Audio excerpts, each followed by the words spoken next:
clear the garden for me. There might be something that's of use, but it was basically just out of help. And I spoke to one of the guys in the RSGB who came down and they were taking his equipment away, and they said, oh, there's bits and pieces here. But it's basically just, could you help tidy up the garden? I said, oh, I'll be bothered. And I found the thing buried in grass in the garden, Bob. I dug it out, and of course the seals and everything were well gone, should be a fair age, but I got it all out, and I got her undid, and she was pretty good inside, apart the seals had just gone completely, but there was a bit of corrosion and damage on the aluminium, so it wasn't a case of maybe getting seals and put them in. Quite an expensive job to carry out, Bob, and here the thing probably wouldn't hold here anyway, so anyway, full strength, she was just over 40 feet, so it's a belter of a mast, very strong. So I just put it all up and clipped it together solidly, and that's one of the masts, and the other one is a carbon fibre mast I have. There's a fair bit of whipping about, but I've got it guide down at the other end of the field, Bob, so it's holding the whole structure up at the moment, and it seems to be lasting pretty well. I'm well chuffed with it. It's been up for 3 weeks now. But I've only had a chance really on occasion to try it, especially at night, but it does work very well. So she's fed at the bottom in the middle, Bob.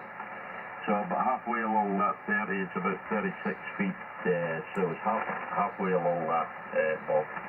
With the 450 ohm, and the 450 ohm is tacked to the fence all the way along to the house. I've got about 50 metres of 450 ohm, and then into the shack, Bob, and then into a balanced tuner.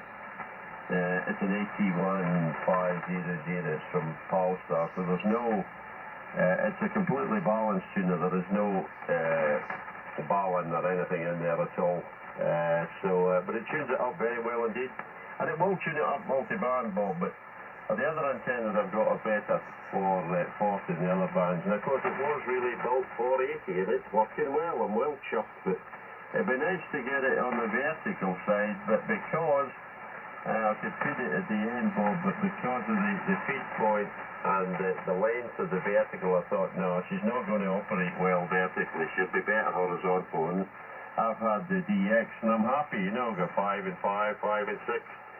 And that was against the boys with the big, the 4 squares. In fact, the Australian, one of the New Zealand guys, ZL1, what's his name? Is it Ian? I can't remember his name off the top of my head. You know what I'm like for names, Bob, but I got a good report from him, and I was hearing him quite well, which was the main thing as well. I thought, well, maybe they can hear me, but can I hear them? But yeah, a similar report, Bob, so I was well chuffed, about 5 and 6, something like that.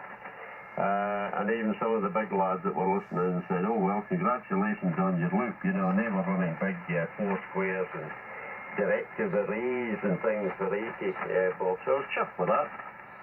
Copied on your mag loop, Bob, I might have something dodging about the workshop. If I have, I'll dig it out for you, and we'll soon send it to you without any trouble at all. Maybe get you a big airspace capacitor. I'm sure I've got something dodging around with a good spacing, Bob. You would certainly get a good 200 watts at least.